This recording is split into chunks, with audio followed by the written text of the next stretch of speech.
Hey now, my name is Nick from Board Game Brawl, and this is your Kickstarter update. Now, it seemed to be a slower couple of weeks on Kickstarter, no doubt because many project creators did not want to schedule their Kickstarters for right after Gen Con, where a lot of gamers spent hundreds or thousands of dollars. Nevertheless, there are quite a few interesting projects. Let's take a look at a few of them.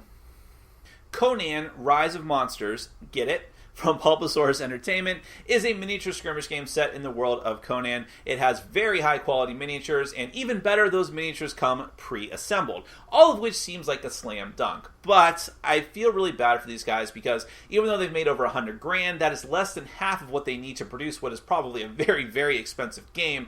And I feel like if this game had come out a year ago or even a year from now, it would do very, very well. It's a miniatures game on Kickstarter.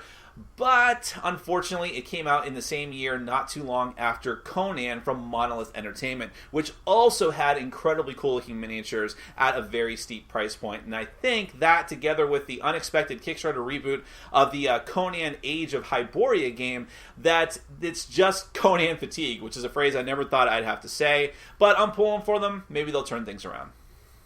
Another game that is doing even worse is Gods and Monsters from Altered Reality Games. This game looks incredible as far as the miniatures go. The story is paper thin, there's Dark Void was open, monsters, apocalypse, blah blah blah. But what the final result is steampunk Gundams fighting Cthulhu creatures, and it just looks incredible. The problem is, it's definitely not going to fund, which is a shame. I would expect that a game that looks this good and has enough cool assets going for it will probably be back in the future. We can only hope so. A game that does not look good, at least cosmetically, is Time Jockeys from Baksha Games, which has a cover that is so hilariously bad, I have to believe optimistically that they did that on purpose to get attention. The theme, however, is really cool. You all play time bandits who are going through history and trying to get rare objects through a bidding process, and so on and so forth. I can really get behind that type of story and gameplay, but I can tell you it already needs a second edition makeover.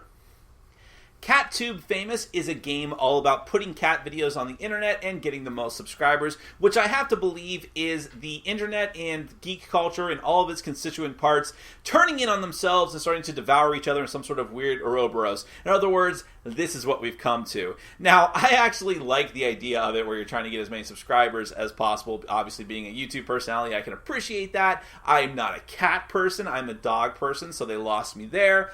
But the game does have pretty good artwork. Maybe it's a fun little romp. My name is Nick from Board Game Brawl. You can check me out at youtube.com/BoardGameBrawl. This has been your Kickstarter update, and goodbye, Moon.